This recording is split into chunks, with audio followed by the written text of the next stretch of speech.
Good afternoon, everyone. Sorry we're a few minutes late to get started. My name is Anne Bloom. I am the president and owner of ALB HR Solutions. We are a boutique HR and business consulting practice organization, well, just of one, myself, but I offer HR and business solutions to small to mid-sized organizations. Thank you very much for joining today. We're here to talk about building a smart change management process. And the reason I'm a few minutes late is technology is such a wonderful thing. My PowerPoint presentation opened up in Edge and didn't want to open up in Chrome, and then it finally did. So there you go. Glad we're able to be here. Today, we're going to be talking about building a smart change management process, and we're going to be talking about the skills needed for you as change management specialists and leaders to build the right process. We're going to talk about what should you be thinking about. We know that there are a lot of people that take and have objections to change. And we're going to talk about why change is so difficult and what you need to do to make it a little bit more palatable for the people that you're rolling out the change to. We're going to talk about how to add value and how to navigate through the change. And then taking a look, taking a look at a successful change process and what does that mean? And then how do you engineer the process? How do you engineer the transformation and change? And hopefully we'll have enough time to talk about all of this. We've got 30 minutes, well, a little bit less now, but we can do it. So what are some of the skills that leaders need today to be successful? One of the first ones we've heard both from Yvonne and a few other speakers this afternoon is you need empathy, resilience, engagement, communication, and transparent communication, ongoing transparent communication. You need agility, and that's the ability to flip, the ability to go from being stagnant to offering the change. And more organizations are going through that today. And then there's transparency that you need. And then you need the skill of change management. And how do you offer up that transformation to your leaders, to your employees, so that there is buy-in for the success of the transformation and of the change. So some of the things you should be thinking about. When I'm talking with my clients, one of the things I always ask them first, it happens to be one of my first questions, is what's the benefit, result, and solutions you're looking to put in place before you start the change? It's amazing to me that not a lot of people know the answers to those questions. They don't know why they're putting the change in place. They don't know what they're trying to solve, and they don't know what the results and the benefits will be. And until you know the answers to those questions, how do you know when you've achieved it? How do you know when you're there? How do you know when it's being successful? And how do you know when you're just meeting the mark of what the organization is looking to? So the outcomes, what are beneficial? What is most critical? What methodologies do you want to use? Do you want to use logical outcomes? Do you want to use changing status only? We all know that 70% of projects fail because there is no planning, foresight, or vision. Oftentimes, it's really important to make that change that you're going to do small to begin with. Don't start out trying to change your whole culture. Don't start out trying to change every single process or procedure within the organization. But start by finding 3 issues and find 3 solutions to those issues so that you start small and you build. Don't start big and then have to scale down. People are impacted by the change, and you need to make them part of the process. And we'll talk about that a little bit later, but I want you to think about how you can make your employees and your leaders part of the process. Do you have focus groups? Have you created small groups to ask them what change do they want in the organization and why, and how would they go about it? Oftentimes we found out as leaders that our organization and our employees know more of the answers than we do, and we need to be looking to our employees for those answers. So, oftentimes we take the extra mile, and we need to take the extra mile to complete what it is that we're working on. But I love this quote by William W. Dyer that says, it's never crowded along the extra mile. And it's not, because so few people don't go that way. But you need to, and you need to be successful at it and know what that extra mile is going to give you. So why is change so difficult for some? Well, because it triggers an emotional reaction. An emotional reaction can be viewed as resistance, but it's oftentimes beneficial to ask your employees why they're feeling the way they're feeling. And oftentimes it's not about a negative feeling. Oftentimes it's about a feeling of uncertainty. Oftentimes it's about a feeling of, I don't know how this is going to make my job better. And so by continuous communication, by explaining the how, the why, the outcome, the results, the benefits, and the solutions that you're trying to achieve by putting in this change, you'll decrease the difficulty for a lot of your employees, and you'll make it a lot more palatable and a lot more agreeable. And you will also bring on the opportunity of buy-in. And that's so important for acceptance of the change. And so, what's your added value? How can you add value? And why is this so important? So, as a leader, you coach your teams to be successful. But how do you coach them? What's your management style in a crisis? What's your management style naturally? How well do you cope with stress? How are you feeling on a daily basis is picked up by your team and your colleagues and your leaders.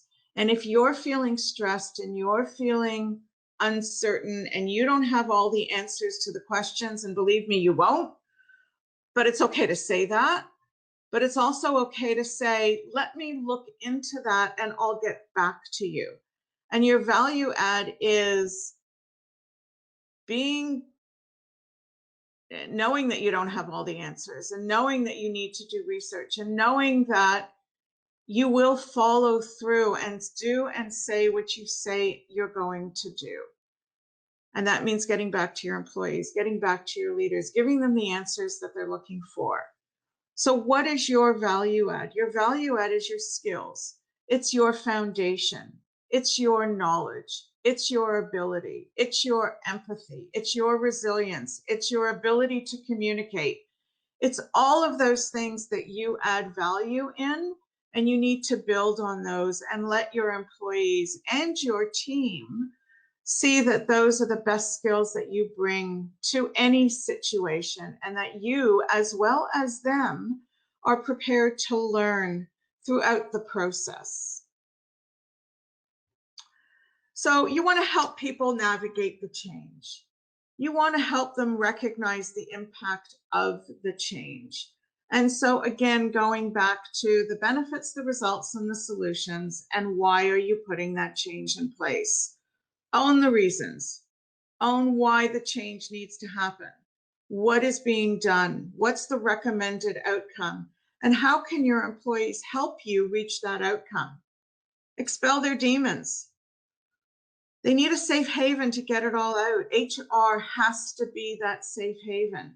It has to be that place where your employees and your leaders can come to you and say, I'm feeling uncomfortable about this, and know that they're going to have an open, honest, transparent communication and discussion with you, and that it won't be, and that they won't have a fear of retribution, that you'll give them that safe haven to talk about. that you'll honor their reactions, that you'll address them and you'll deal with them on an ongoing basis. And if that means that you have to have ongoing town halls, that you need to meet with your employees on a regular basis, and you have to have the CEO of the organization share his knowledge and acceptance and the reasons why this change is being put in place, then use your leadership team and your CEO to do that. Use the leaders to be your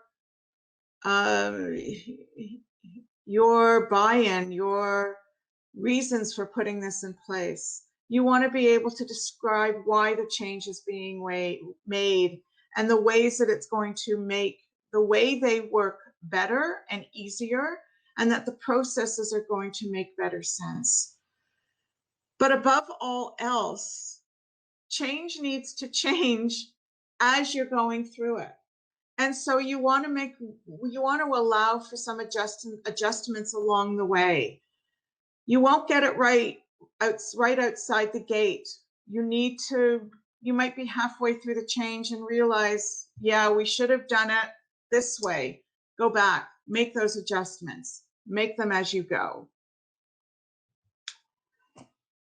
You need to engage your leadership. That's a must-have, and it's important to have a sponsor from the leadership team who can be your go-to person, who can be your person to spell your demons out to and share your demons with, and share why it's not working, and being able to talk about what needs to change to make it more successful.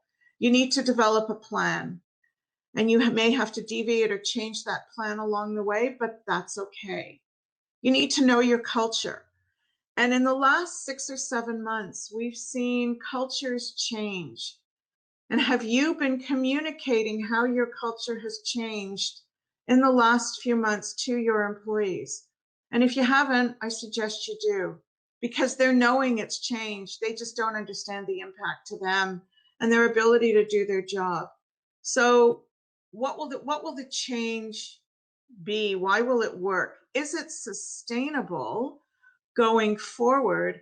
And if it's not sustainable, then how do you make it sustainable? Or you can't go back to what worked, because back is but a memory, but you need to go forward into something that will be sustainable.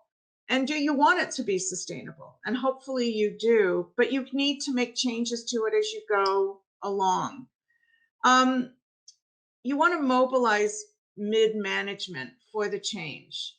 They will help you get it right. They will help get the message out to their teams, and they will help you be successful and the change be successful.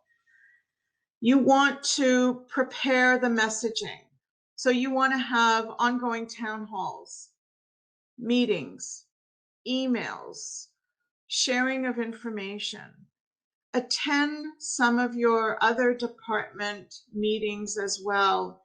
Your colleagues are having meetings with their employees on a weekly basis, or at least they should be.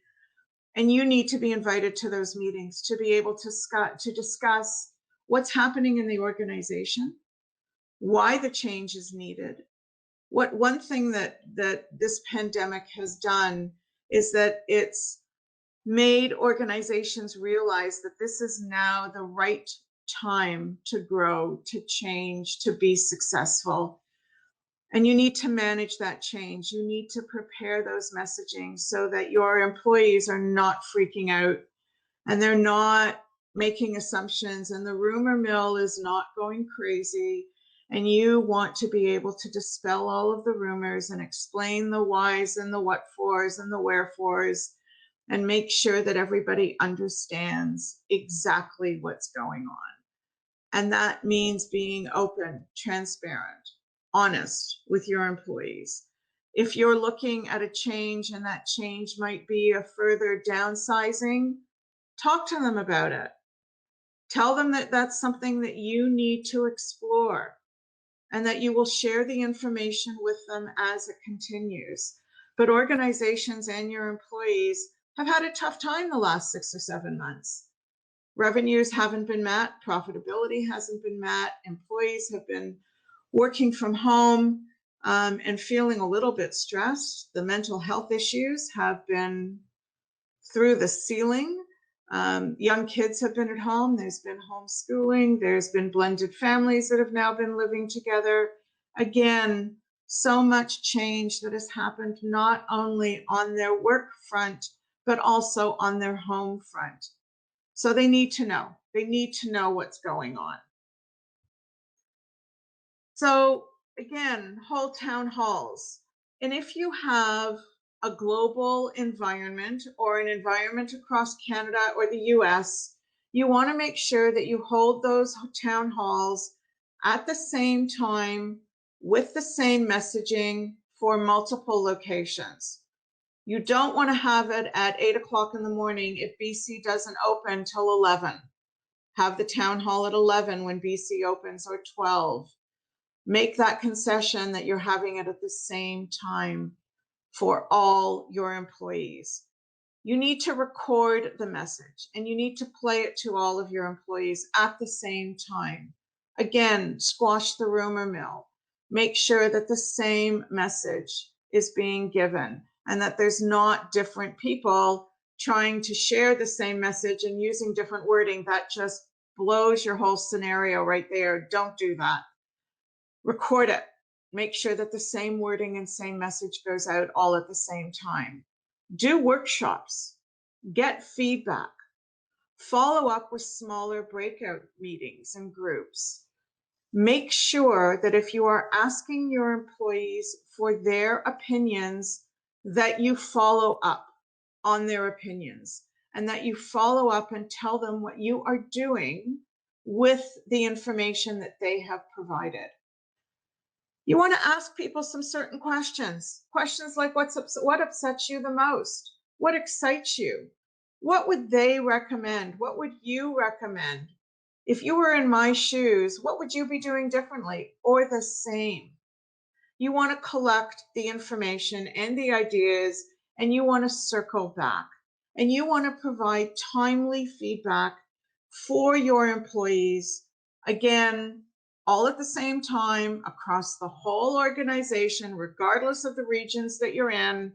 Make sure that you do and provide that feedback and information all at the same time.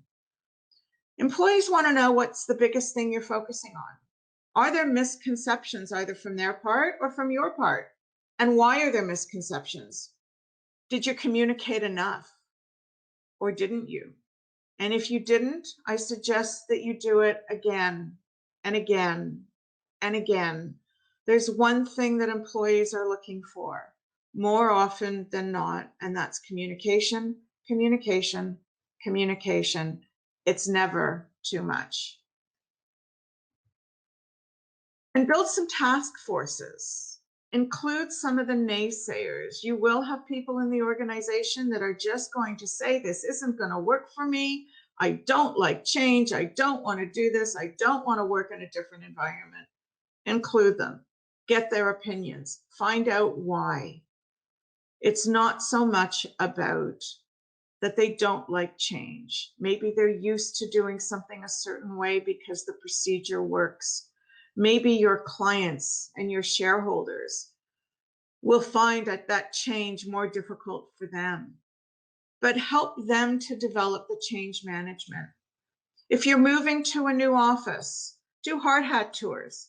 Get your employees comfortable with the change. Take small groups over to the new office and let them see the new surroundings. Let them understand where their new offices are going to be. Allow them to experience the change while it's being completed. And have digital fly-throughs. Show them pictures. Take photos. Record the changes for prosperity.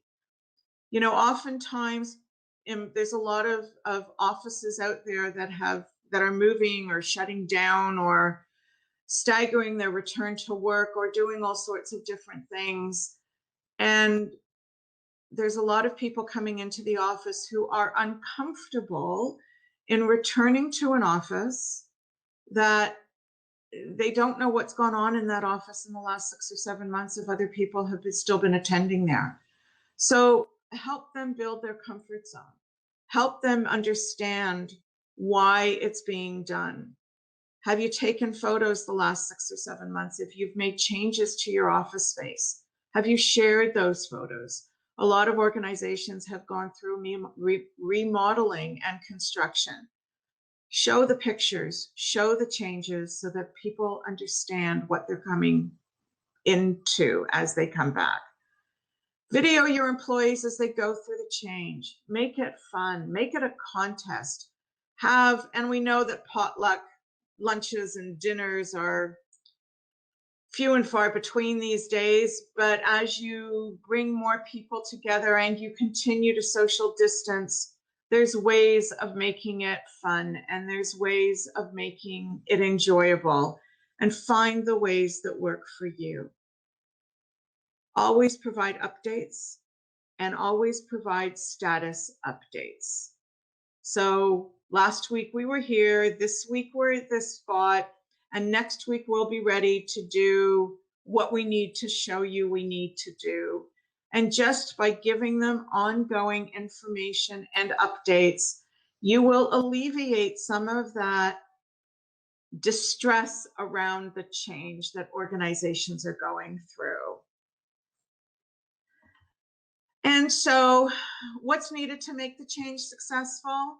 You need to reinforce. You need to celebrate your successes. You need continual evolvement, and you need to lead well-being and psychological health with your employees so that they understand the process from beginning to end.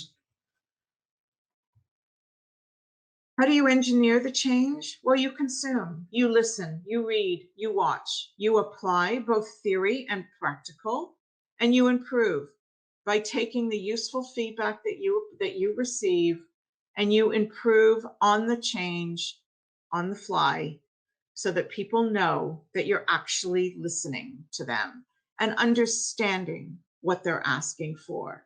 And you're asking the right questions if you don't understand, so that you can improve, so that you can consume the knowledge, you can apply the theory and the practical, and you can improve with the knowledge you receive. So that's it for me. I'm going to go back to the question, to the chat box in just a minute. My name is Ann Bloom. I am the president of ALB HR Solutions.